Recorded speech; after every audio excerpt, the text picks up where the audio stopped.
Hey guys, I'm Mike Manal from the Nerds of Color. How are you? Good, good. How are you doing? Good, good. I love this movie. This was so much freaking fun, and you guys are so great in this. Thank you. Like, if I can just be honest, like, watching you guys as a team, it made me want to join the team. It made me want to, because you guys are so much fun. Lily's driving the drones, and you're lighting the flares. It's the best. What did you guys do to cultivate that sort of chemistry, and was there a moment where you guys just realized, this is my team, this is us, you know? Like, sure. Yeah. I think it helps when the energy is good, and being in us being in like the truck the entire time, or like my van is just, and you have the in between like takes and stuff. You kind of just start to get to know each other and start joking around, and everyone was just. I feel like we were perfectly chosen. It was a good mix.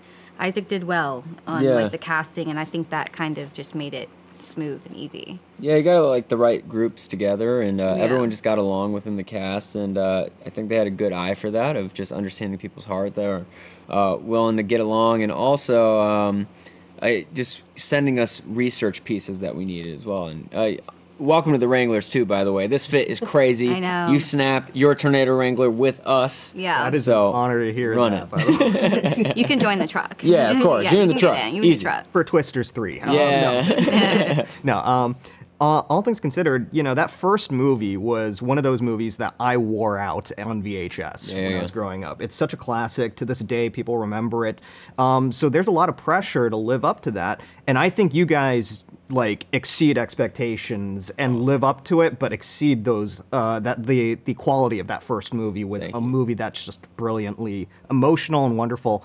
Did you guys feel any pressure going into this? And when was the moment that you guys realized, you know what, we got this. This is going to be good, you know?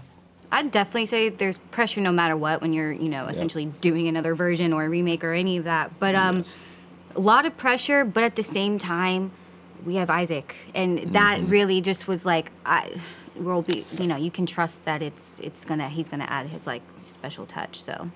Yeah, no, there's definitely a lot of pressure, especially like. The thing that was hovering over me was like kind of being like similar to the Philip Seymour Hoffman role, in the sense of just bringing the lighthearted fun into the movie.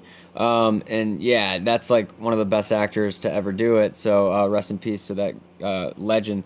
But yeah, having Isaac at the helm of the film, though, Lee Isaac Chung being at the helm of this and keeping us all good, and also it's just an incredible cast. Seeing their performances every day just kept me motivated and inspired to just keep pushing. Yeah, you snap. Yo, for real though, yo, Sasha's crazy. For real. Sasha's good. Well, you know, you speak of Philip Seymour Hoffman as a legend. He is. You guys realize you're going to be legends in about 10 years when people our age, you know, younger than us, are going to be watching this and wearing out their streaming services. Oh yeah, wearing out their yo, that's wild. Yo, let's say the film roles that they're reeling out in the movies. Yeah. Whether it's Loki or whether it's Nope, you two are always the scene stealers. I always love just seeing your work. You guys are brilliant. Thanks. What is the secret to stealing scenes, especially from Glen Powell and Daisy Edgar-Jones and this wonderful ensemble? Those motherfuckers here, where they are? Stealing what? It's like you just get a little silent. Yeah. Creep. You know, you just gotta like, because everybody's gonna do their thing. And they're gonna, you know, I don't know, yeah, I'd say like serving the story. Like you serve the story and you serve the scene. It's not about like trying to stand out or shine. Like that's not like my goal really. It's just portraying truth in the moment of what you feel, and also giving people their like I don't know. You just see it in the arc of the scene when it's someone's time to shine. Like you don't want to try to like step on anything. You're here to serve story. So that's what I'm there for personally. And if things pop naturally, great. But that's not the goal. Like really not.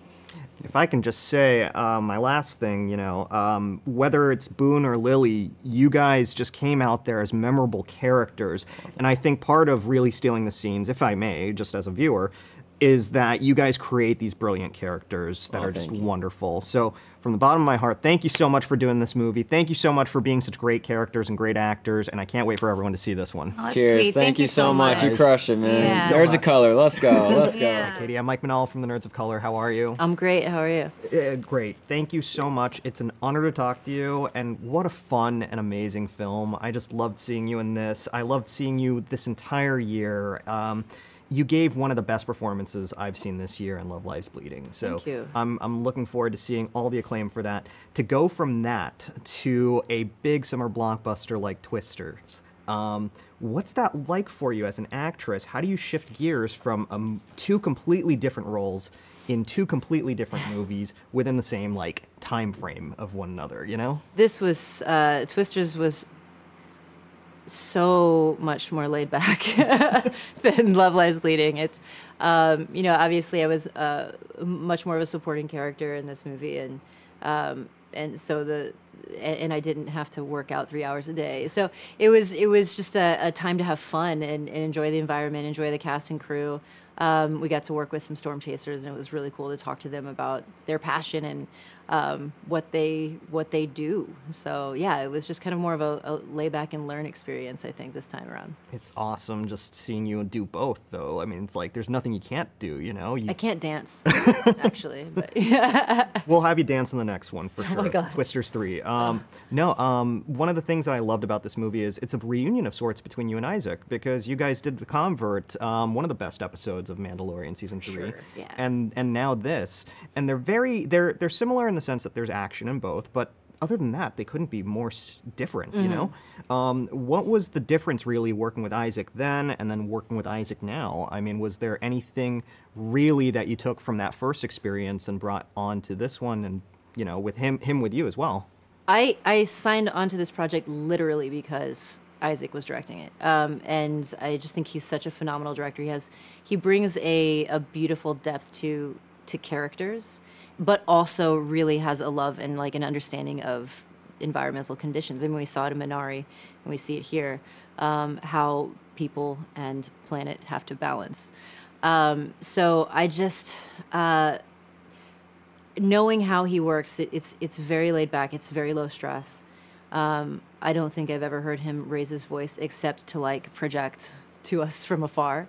I've never seen him lose his cool. So it's just one of those, it's really cool to watch him. He knows exactly what shots he needs and which ones he doesn't. So you know that, you know, you're not going to be wasting your time. And he also trusts you explicitly in developing your character. And if there's a note he wants to give or anything, it's really just like a quick one word maybe, and then just changes everything. So yeah, he's such a brilliant director, and he's directed you in 2 brilliant performances already, you know? I mean, I love seeing that dynamic between you guys, and I hope you guys get to work again together in the future. But yeah, I think the other thing that I loved is Danny just fits in with this team, Tyler's team, so perfectly. What was it like working with this ensemble with Glenn and with Brandon and Sasha? The whole team is just wonderful. What was that like, and how did you guys cultivate that chemistry?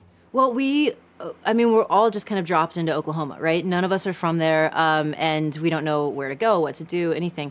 And Glenn, Anthony, and Daisy, right off the bat, were just like, okay, we're going to hang out all the time. So they would, you know, go do cast dinners. We would go do little adventures together, go out to movies all the time when we have downtime.